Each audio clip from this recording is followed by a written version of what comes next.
स्वयं के ऊपर खर्च करना सीखो, स्वयं के। आप में से कई दुकानदार बैठे हैं जिनकी दुकान है, दुकान के सामने से कोई ठेला निकलता है मूंगफली का, दुकान के सामने से ठेला निकलता है गोलगप्पे का, पानी पूरी का, दुकान के सामने से ठेला निकलता है गजक का, दुकान के सामने से ठेला निकलता है लड्डू का, कचौड़ी का।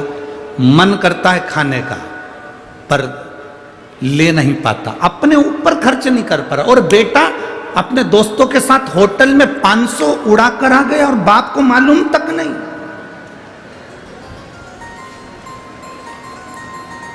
हमारी कथा से लोगों को थोड़ा बुरा जरूर लगता है। भाई देखो, आवाज ना आ रही है क्या? उधर साइड में आवाज नहीं जा रही, उधर देखिए। कथा से थोड़ा सा बुरा जरूर लग सकता है। बेटा 500 रुपए 1 मिनट में उड़ा कर जाता है, बेटियां 500 रुपए 1 मिनट में उड़ा कर जाती हैं। केवल एक घर के माँ और बाप, माता और पिता ऐसे हैं जो जोड़ जोड़ के बेटे के लिए, बेटी के लिए, परिवार के लिए चले जाते हैं। और आखिरी में होता क्या? गरुड़ पुराण अगर पढ़ोगे तो मालूम पड़ेगा। गरुड़ पुराण में लिखा है, आसक्ति जब खत्म नहीं होती तो जिस मकान में हम रहते थे उसी मकान के बाहर हमें कुत्ते का जन्म मिल जाता है, स्वान।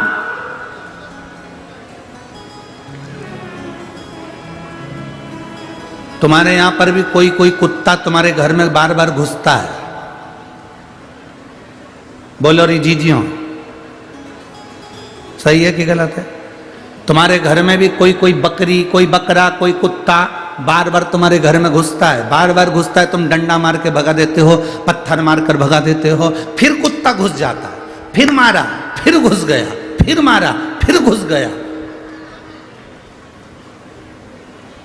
बार बार तुम कुत्ते को मार रहे हो और कुत्ता तुम्हारे घर में घुस रहा है। कभी एकांत में बैठकर सोचना, आखिर ये कुत्ते को मेरे घर से आसक्ति क्यों है? क्योंकि ये घर इसी कुत्ते का था, बाद में मरकर कुत्ता बन गया। अपने घर को नहीं भूला, इसलिए बार बार अंदर जा रहा है। मेरा घर है, मेरी बहू, मेरे बेटे, मेरे रिश्ते, मेरे नाते। कुत्ता तो ये सोच रहा है कि मैं पूर्व में जैसा था वैसे ही आज हूं, पर उसको नहीं मालूम, उसको नहीं मालूम कि अब वो मानव की देह में नहीं है, अब वो श्वान की योनि में है, कुत्ता की योनि में। झूठन खाने को मिल रही है, पत्थर से कोई मार कर भगा रहा है, कोई डंडी से मार कर भगा रहा है, कोई धुतकार रहा है, केवल इसलिए क्योंकि हमने अपनी जिंदगी की कीमत को नहीं समझा।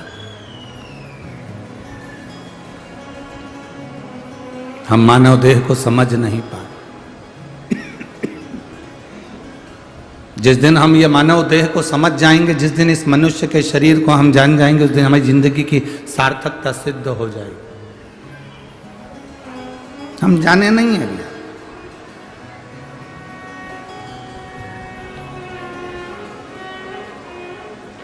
एक बात बताओ आप लोग, आपका मोबाइल कहीं खो जाता है तो दिल कथा में लगता है? अरे बोलो तो जम के, काय में लगता है? मोबाइल में। पता नहीं।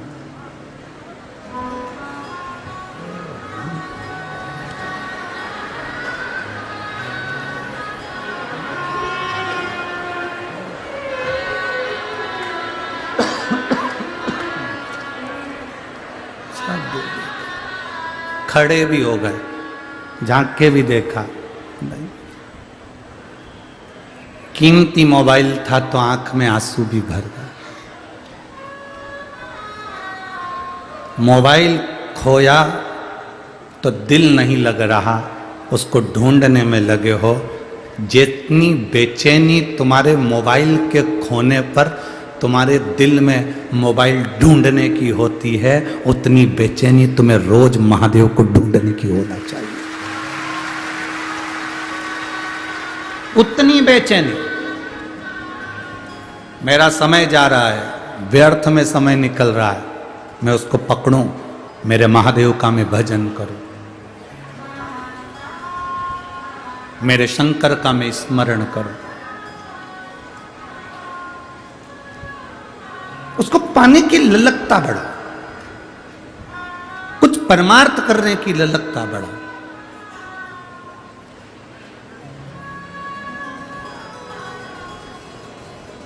मोबाइल किस किस के पास है?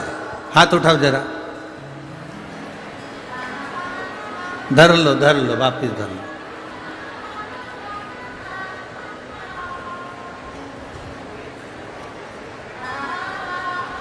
तुम सब में बस एक हम ही हैं जिसके पास नहीं है।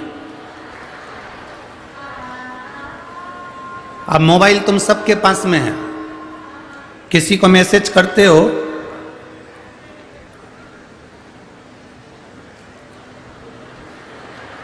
अरे बोलो तो। हम ये नहीं पूछ रहे कि तुम क्या मैसेज करते हो, पर हम तो ये पूछ रहे, कभी तो मैसेज करा होगा व्हाट्सएप पे।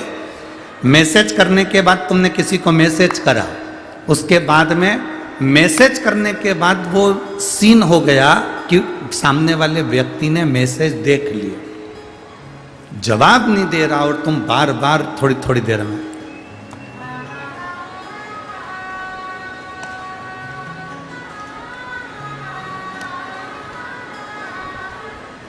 बोलो सही है कि गलत है? आधा घंटा निकलने के बाद फिर मोबाइल उठाया तो देखा,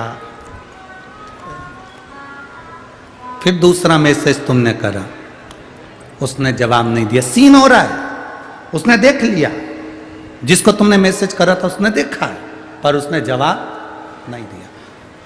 वो जवाब नहीं दे रहा और तुम्हारी बेचैनी बढ़ती चली जा रही है। हर आधे घंटे में, एक घंटे में गुस्सा भी आ रहा है, कितना नालायक है, एक मैसेज नहीं कर सकता। कितना विचित्र व्यक्ति है, एक मैसेज नहीं कर सकता।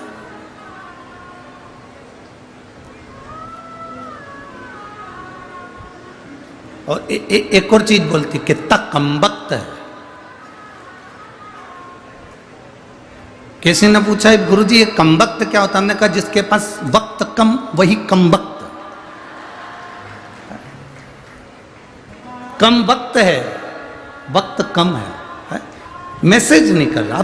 तुम्हारा ध्यान बार बार उस मोबाइल पर जा रहा है। मैसेज आया क्या? सारे जितने व्हाट्सएप पर लोग जुड़े हैं उनसे मतलब नहीं है तुमको। तुमने जिसको मैसेज करा उसका जवाब नहीं आ रहा, बार बार देख रहे हो, बार बार देख रहे हो। 1 घंटा, 2 घंटा, 3 घंटा, 4 घंटा, 5 घंटा, 6 घंटा, सुबह शाम रात बार बार मोबाइल उठाकर देख रहे हो, जवाब नहीं आया। अब उसने देखा है पर जवाब नहीं दिया। उसी तरह कई लोग ऐसे हैं, हमने गुरुजी 3 महीने से भगवान शंकर को जल चढ़ा रहे हैं, हम इतने दिन से शिव जी की पूजन कर रहे हैं, हमने 5 बार पशुपति व्रत कर लिए, हमने 6 बार ये कर लिया, हम 2 बार यहाँ होकर आ गए, हम 4 बार शंकर जी के मंदिर होकर आ गए, हम 12 ज्योतिर्लिंग के दर्शन कर कर आ गए, हमने ये वाला सोमवार का व्रत कर लिया, हमने पशुपति व्रत कर लिया, हमने भगवान शंकर को जल चढ़ा लिया, मैंने दुर्वा चढ़ा कर देख लिया, मैंने ये चढ़ा कर देख लिया, भगवान मेरी सुनता ही नहीं है। तुम्हारा काम है मैसेज करना, उसका काम है सीन करना। वो देख रहा है और देख कर रख रहा है, समझ लो वो मैसेज का जवाब मैसेज में नहीं देना चाहता, वो खुद आके तेरे सामने देगा। मैसेज से अगर जवाब देगा तो उसको लगेगा कि मैंने मैसेज में जवाब दे दिया। मैं जिसको प्रेम करता हूं उसको मैसेज से क्या जवाब देना, एक बार उसके सामने बाइक लेके पहुंच जाऊं और फिर जवाब देकर आता हूं। तूने मैसेज करा था, ले उसका यह जवाब है। मेरा नंदी लेके महादेव आ जाए और कहे ले ये इसका जवाब है। हम कहते हैं मैंने 5 बार पशुपति व्रत करे, मैंने 4 बार ऐसा कर लिया। एक पत्र है देखिए, मेरा नाम दीपाली मनोज पाटिल है, मैं गांव कचगांव, तहसील भड़गांव, जिला जलगांव, की रहने वाली हूँ। 3 गांव मिला लो।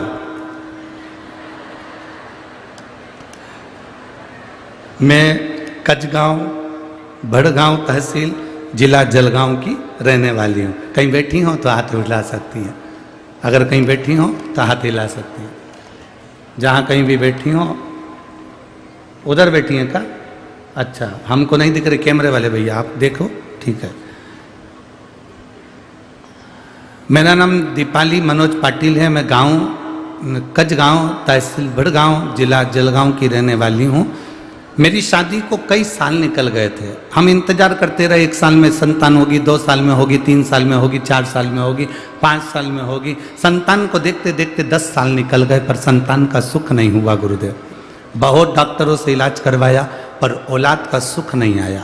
टेस्ट पे भी करवाया, उससे भी बच्चा नहीं हुआ गुरुदेव। फिर किसी ने कहा पशुपति व्रत करो। एक व्रत करा, उससे संतान की प्राप्ति नहीं हुई। हम तो घबरा गए, भगवान हमारी सुन नहीं रहा। हमने दूसरा करा, भगवान ने तब ना सुना। तीसरा करा, हमने भगवान तब ना सुने। हमने फिर सफेद आंकड़े की जड़ का प्रयोग करा और फिर वापिस पशुपति व्रत करा। तब भगवान ने हमारी सुनी और बाबा की कृपा से मेरा गर्भ ठहरा और मेरे घर में अनंत चतुर्दशी के दिन पुत्र रत्न की प्राप्ति हुई। मैं बाबा को नमन कर दूंगा।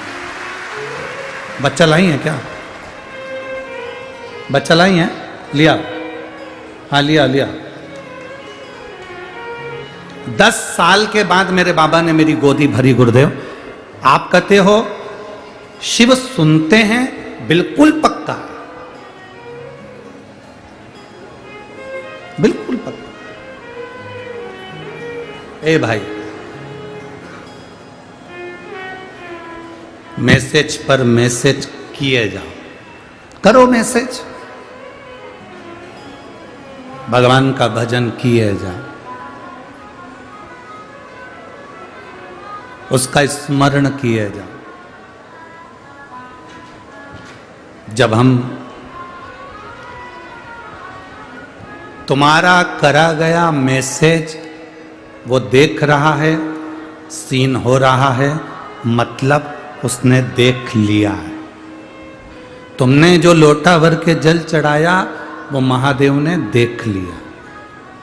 तुमने जो बेलपत्र चढ़ाई महादेव ने उसको देख लिया। तुमने पशुपति व्रत करा महादेव ने देख लिया। तुमने सफेद आंकड़े की जड़ को शिवजी को समर्पित कर अपनी कमर पर बांधा, महादेव ने देख लिया। ये सारे मैसेज हैं जो हम कर रहे हैं। करते जाओ, मैसेज पर मैसेज करते जाओ।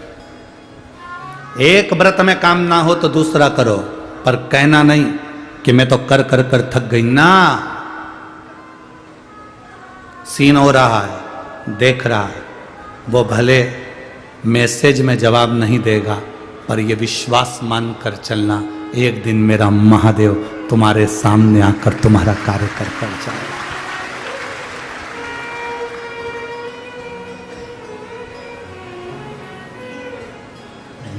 मैंने तेरे ही भरोसे ओ बाबा, तेरे ही भरोसे हवा बिच उड़ती जावांगी। बाबा डोर हटो छड़ी में कटी जावांगी। भोले मैं तेरी पतन, शंभो मैं तेरी पतन, हवा बिच उड़ती जावांगी। बाबा डोर हटो छड़ी में कटी जावांगी। भोले मैं तेरी पतन, शंभो मैं तेरी पतन। अब करे जाओ उसका भजन। तेरे मंदिर में आना मेरा काम है, मेरी बिगड़ी बनाना तेरा।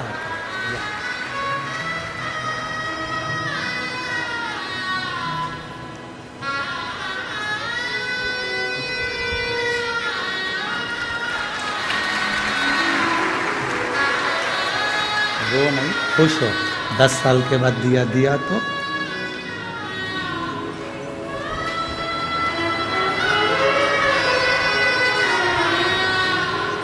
शंभो।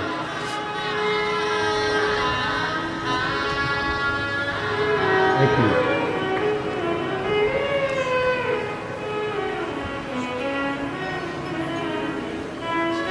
खाली ना जाता कोई दर से तुम्हारे, खाली ना जाता कोई दर से तुम्हारे, मैं भी खड़ा हूँ बाहें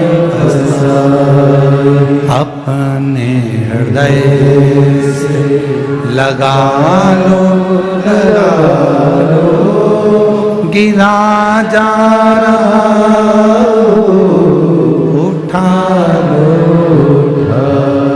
भोले अपने दर से अब तो ना टालो, गिरी जा रही हो उठा लो, शिव कथा कह रही है। आप करो उसका भजन, वो मिलेगा। माता पार्वती जी बाल्यावस्था से भगवान शंकर की भक्ति में डूब गए। माता पार्वती जी बाल्यावस्था से शिव भक्ति में डूब गए, भगवान शंकर की भक्ति कर। पार्वती जी को शिव जी मिले कि नहीं मिले? बोलो बोलो, जम के तो बोलो, मिले ना? मिलता है।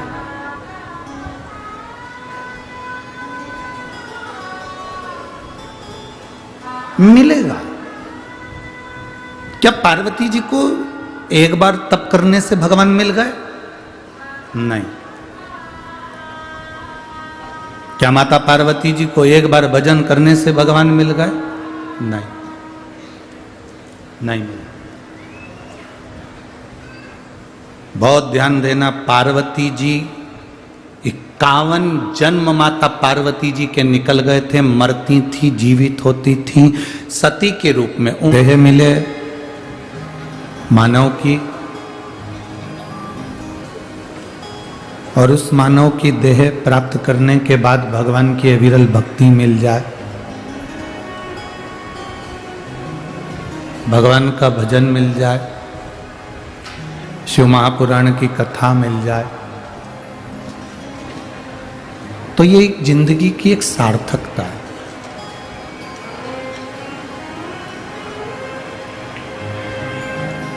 अगर मानव का शरीर मिला है, मनुष्य का शरीर मिला है, तो इससे कुछ अच्छा कर ले।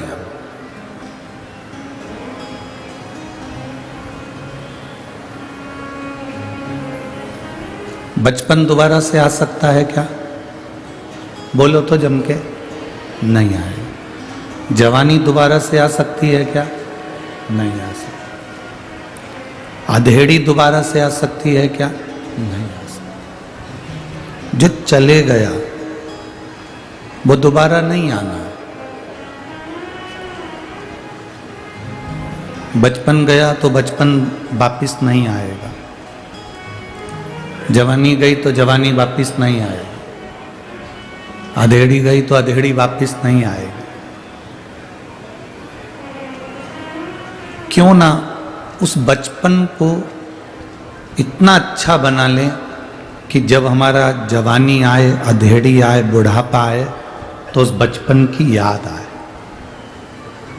क्यों ना अपनी जवानी को हम इतना अच्छा बना लें कि हम जब अधेड़ी और बुढ़ापे में पहुंचे तो अपनी युवानी की याद आए। क्यों ना हम अपने अधेड़ी को इतना अच्छा बना लें कि हम बुढ़ापे में पहुंचे तो हमें अपनी अधेड़ी की याद आए, और बुढ़ापा आए तो हम अपने बुढ़ापे को इतना अच्छा बना लें कि हमारे जाने के बाद दुनिया को हमारी याद आए। ऐसा जीवन अपना बनाकर चले। बचपन खेल में खोया, जवानी नींद भर सोया, बुढ़ापा देख कर रोया, सिराने मौत हंसती है। बचपन गया, जवानी गई, अधेड़ी गई, और बुढ़ापे को देखकर मौत भी हंस रही है कि तूने सब कुछ गवा दिया, सब कुछ।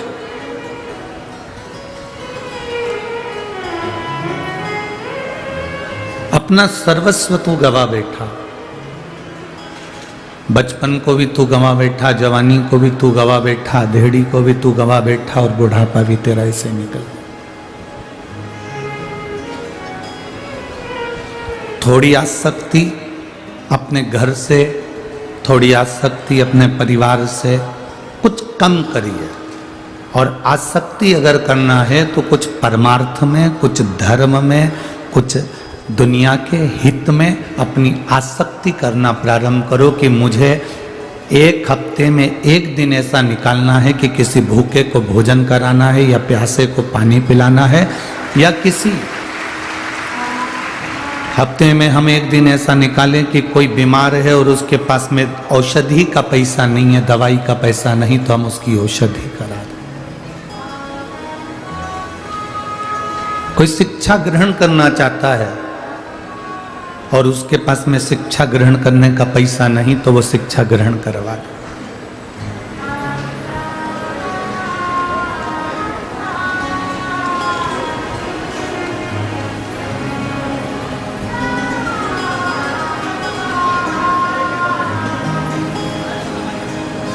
बहुत पढ़ना चाहता है, नहीं उसके पास में, आपके पास परमात्मा ने दिया है तो थोड़ा सा लगाकर हम उसे उच्च शिक्षा दिलवा सकते हैं।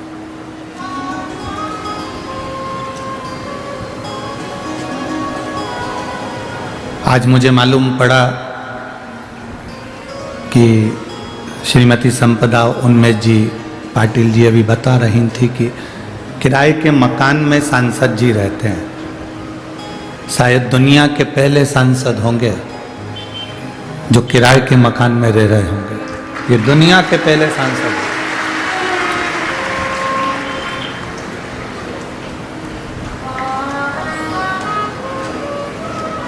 अच्छा करते चलो। और मैं माननीय उन्मेष जी पाटिल जी सांसद जी से इतना ही कहूंगा इस व्यासपीठ के माध्यम से, शिव महापुराण के माध्यम से, कि हमारी शिव पुराण एक बात बहुत अच्छी कहती है, आप धर्म का कार्य संभालो,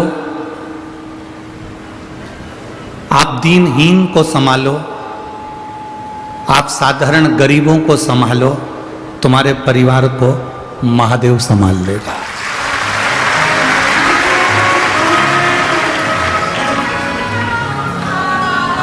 हम व्यासपीठ से आप लोगों को कहते हैं कि मंदिर में जाया करो तो सफाई करा करो, झाड़ू लगा लिया करो, पोछा लगा लिया करो, निर्माल्य उठाकर विसर्जन कर दिया करो।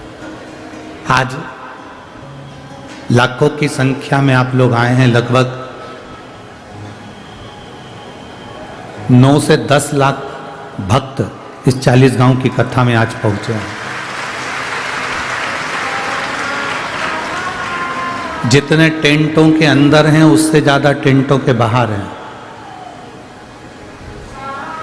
हम जिस रास्ते से आ रहे थे उस रास्ते पर जितने जितने मकान बने हैं उस मकान के ओटले पर लोग बैठे हुए हैं।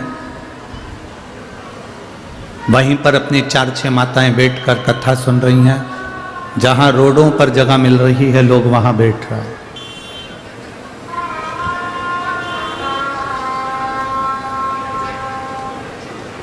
हम इतना कहेंगे इस 40 गांव की भूमि से, श्री वाल्मीकि बाबा की इस पवित्र भूमि से, वाल्मीकि ऋषि की ये पवित्र भूमि 40 गांव से हम इतना जरूर कहेंगे कि अपनी जिंदगी में, अपने जीवन में मंदिर में जाओ, झाड़ू लगा लिया, पोछा लगा लिया, सफाई कर ली, थोड़ी थोड़ी सेवा करते चलो। आप मंदिर संभालेंगे, आप किसी जिसको शिक्षा की जरूरत है उसको शिक्षा देंगे, जिसको औषधि की जरूरत है उसको औषधि देंगे, भूखे को भोजन प्रदान करेंगे, प्यासे को पानी देंगे। तो तुम्हें कहीं जाने की जरूरत नहीं है। तुम्हारे परिवार की चिंता स्वयं देवाधिदेव महादेव के पास में रहेगी और वो चिंता करेगा। चिंता वो करेगा, आपको चिंता नहीं करनी, चिंता उसे करनी। और तेरी कृपा बिना ना हिले एक भी लेते हैं श्वास तेरी कृपा से तनु तनु। हे गंगाधार मुक्ति द्वार ओंकार तू भोले ओंकार तू। आयो शरण तिहार शंभु तार तार। बखान क्या करूं मैं राखों के ढेर का, चपटी भभूत में खजाना कुबेर का। हे गंगाधार मुक्ति द्वार ओंकार तू भोले ओंकार तू।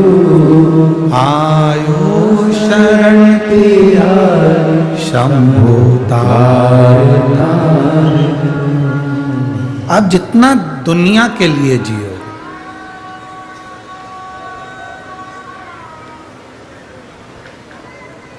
बचपन ऐसा निकालना कि जवानी में बचपन की याद आए, जवानी ऐसी निकालना कि अधेड़ी में जवानी की याद आए, अधेड़ी ऐसी निकालना कि बुढ़ापे में अधेड़ी की याद आए, और बुढ़ापा ऐसा निकालना कि मरने के बाद दुनिया को तुम्हारी याद आए। तो जिंदगी है, तो जीवन है, नहीं तो किसी काम का जीवन है, नहीं तो किसी मतलब का।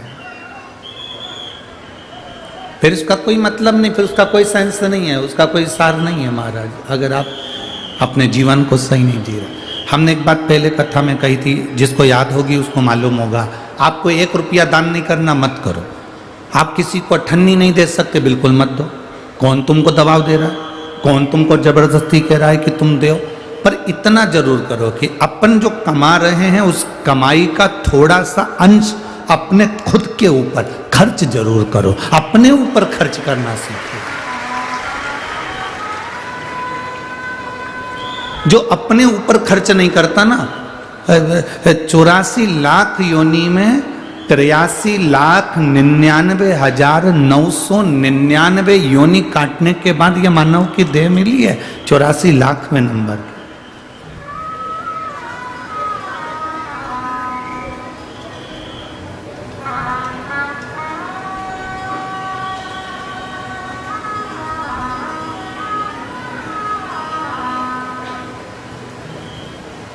चौरासी लाखवें नंबर की देह, 84 महाराज। अपने ऊपर हम खर्च ना करें, बस जो 84 लाखवें नंबर की जो ये देह है, इसके बाद तुम सब पुराण पढ़ के देख लेना, शास्त्र पढ़कर देख लेना, वेद पढ़कर देख लेना, आपको मालूम पड़ेगा कि सब में लिखा हुआ है कि ये आखिरी देह है। इसके बाद में आपने अगर भजन करा है, अच्छा काम करा है, तो आपको अच्छी देह मिल जाएगी। अच्छा काम नहीं करा तो अच्छी देह नहीं मिलेगी। श्रेष्ठ कर्म करा है तो श्रेष्ठ देह मिल जाए। और वो भी कोई गारंटी नहीं है कि बहुत अच्छा काम अपन लोग करे होंगे तो अपने को अच्छी देह मिल जाए। कहीं अच्छी देह मिल जाए ये परमात्मा की मर्जी है, ये उसकी इच्छा।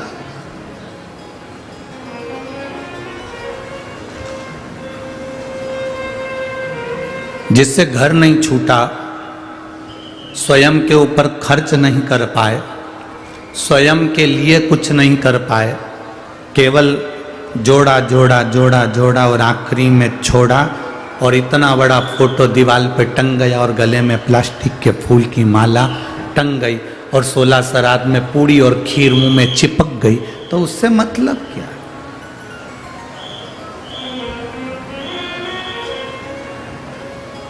उसका सार तत्व है क्या?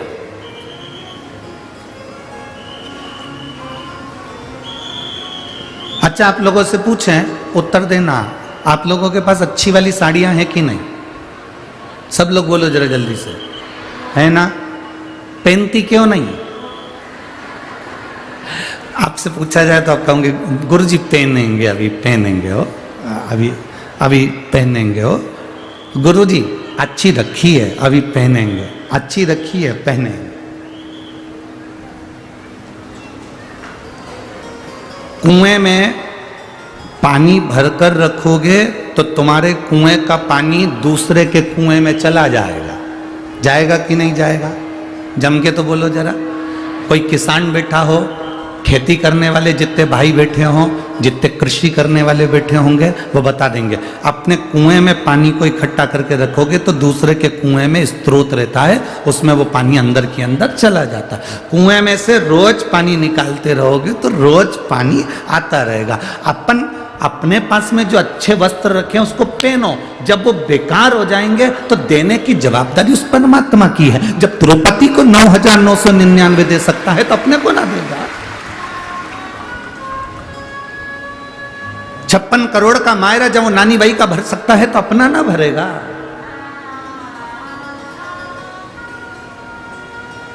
हम आसक्ति में जी रहे हैं, अपने पास में जोड़ा रखा, जोड़ा रखा, जोड़ा रखा, आखिरी में छोड़ा।